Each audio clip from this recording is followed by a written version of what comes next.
I had to go to Zambia to find the source of the banana zone, deep in the heart of the Luangwa River. And I spoke to the baboon tribes, and they assured me that the banana zone is coming, and maybe it's in the room with us now. The river was a bit dry, so I can understand the slowness of the bananas to ripen, but they are coming, and they're being sent down the river, and they will be here. You see the amount of work that I do in crypto for people. I mean, I risk life and limb for everybody to bring the bananas back. The banana zone is back, and the end of the year is about to be explosive for the crypto market. With interest rates being cut and the US election less than 2 months away, Bitcoin will end the year somewhere between $100,000 and $200,000. That's the latest prediction from macroeconomic expert Raoul Pal. In his latest episode of REKT Radio, Raoul Pal broke down some of his work, which is forecasting a huge end of year for crypto markets. Raoul believes that the Federal Reserve cutting interest rates was the starting gun to the banana zone, and investors now have roughly 18 months to make huge amounts of wealth. The asset he believes will perform best is crypto. Although Raoul's portfolio is mainly made up of Solana, he reveals he has also been buying Ethereum and also predicts Bitcoin will end the year at new all-time highs. Make sure to stick around to the end of the video, where Raoul breaks the one altcoin he believes will outperform even his beloved Solana. Also guys, only a small percentage of my viewers are actually subscribed. If you enjoy finance content, consider subscribing or liking the video. It's free, and you can always change your mind. Now let's jump in with Raoul Pal. From everything I look at, this really is the zone. I mean, this is a killer. I mean, it's an absolute beautiful chart. It's the GMI Global Weekly Liquidity, so that's both private sector liquidity and public sector liquidity from the large global economies. I mean, it's just perfect. It leads by 10 weeks. M2 does pretty much a pretty similar job as well. So you've got that. You've got Bitcoin seasonality is always strong from this point onwards. I'm going to share another chart as well. Let's have a look at this one. And Bitcoin is also repeating what it did last year. I mean, literally perfectly. So we've got the macro overlay. The Fed are going to keep cutting over time. The other central banks are going to be involved. We've got the seasonality in place. We've got the global liquidity cycle in place. I don't know what else is left. It's kind of like it has to be now. Even the chart patterns, usually you get 3 touches at the top, 3 touches at the bottom of a range. That usually works. So I think all of the elements are in play. Yeah, and that volatility probably happens close to the top of the trend, before the breakout.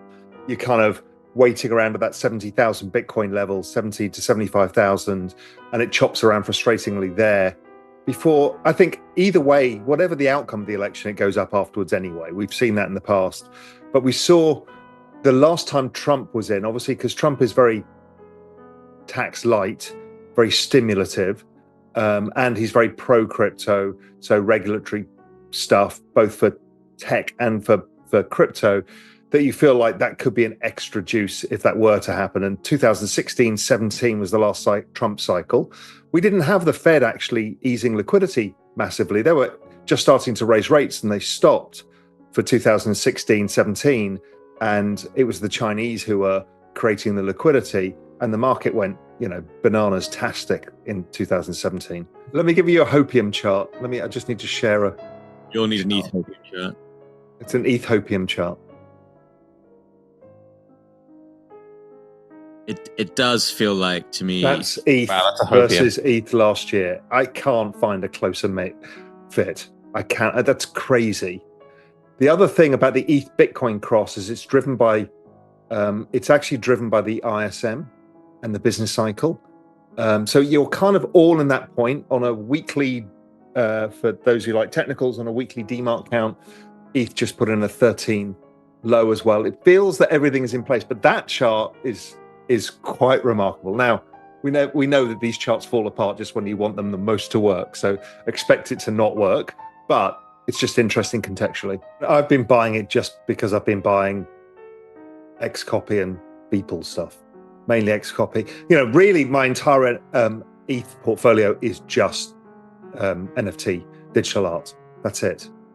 And I'm comfortable with that, but I've got a very strong thesis on this that as the market cap of crypto goes up over time from 2 trillion to where I think it's going, which is 100 trillion, you're going to generate more wealth than any other trade in all human history in the shortest period of time. And that gets recycled into art. And, I started buying XCopy really in January and have been buying all year. That triggered a whole bunch of people. And I've shared the thesis a lot with people that, the really culturally relevant things will be highly sought after first. But I think it'll broaden out again. Art doesn't go away. And so we've seen punks, XCopy, and, there's very little Beeple for sale at all. So those are there. Yes, Fidenzas have come down in price, and yes, some of the others have come down in price. But I think we will see a rotation. It's kind of like, if you think of XCopy and Beeple and punks as Bitcoin, you get Bitcoin dominance first. And as the market broadens out, it moves to the other layer ones, layer twos, and other stuff. And I think we'll see the same here. I think we will see a big uptick in art as we start going through all-time highs, not only in Bitcoin, but in the other big one, which is Solana, because that's what people have got a lot of. We surveyed all of our hedge funds in Exponential Age Asset Management and XPAM, and the biggest trade is Solana. I'm a mercenary when it comes to my own money, and I have for a while been thinking, all three of us have talked about this, is that this might be one of the chosen ones. And the reason being is that the team is world-class. They've built, scalable blockchains suitable for 3 billion people plus. I mean, these guys are world-class. They're a little bit technical. So the narrative was missing, but then started to come alive with narrative. But the reality is they've got the latency of the chain down to 600 milliseconds. It's stupid fast. They've now just building this Walrus, which is a data storage layer, which is a separate token.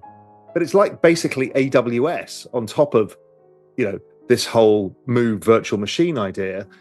Then they've got Pilotfish coming, which is their version kind of a Fire Dancer, which gives it kind of unlimited TPS.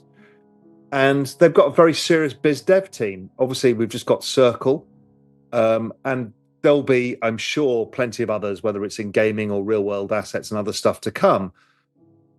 So they're just capturing mind share. Now, don't forget, this is a low free float. And once you capture mind share in a low free float, it outperforms by definition, because there's less of it around. You can have the same mind share for ETH. It's not going to go, it's barely going to move. So I know people hate low free floats. You're going to love them in a bull market and hate them again in a bear market, because they're just super beta. So I think that's the point to realize. It's also super beta, capturing mind share. They seem to be executing well, and people are looking for the next big trade. Because as Ovi was talking about, people are kind of like, well, is the Solana trade over? What's the next big one? And so it feels like it's got everything right. I think I don't see what else is going to dominate. I look at the charts of SUI versus the top 20 tokens and a whole bunch of other stuff. I don't see anything that looks close to being able to compete with it for the time being. The only things coming are Monad and Berachain. Doesn't mean that Celestia and all this stuff doesn't go up a lot, but it's very difficult to see anything that's going to outperform that chart. So there's Raoul on why the banana zone has now well and truly arrived. For the first time in 4 years, the Federal Reserve has finally cut interest rates. In higher liquidity environments, it is known the assets further out on the risk curve historically tend to disproportionately outperform. That means Bitcoin, Ethereum, Solana, and the rest of the crypto market. On top of that, Bitcoin has always performed incredibly well following the results of the US election, which likely comes down to uncertainty. If there's one thing markets hate, it's uncertainty. Once the market knows with certainty who will be elected, crypto will be free to rip higher. Whilst Raoul largely agrees it doesn't matter who gets elected, he does believe Trump's new pro-crypto stance will give markets a little more juice. Anyway guys, hope you all enjoyed today's video and that provided you with some value. I'll see you all in the next one, and as always, all the best.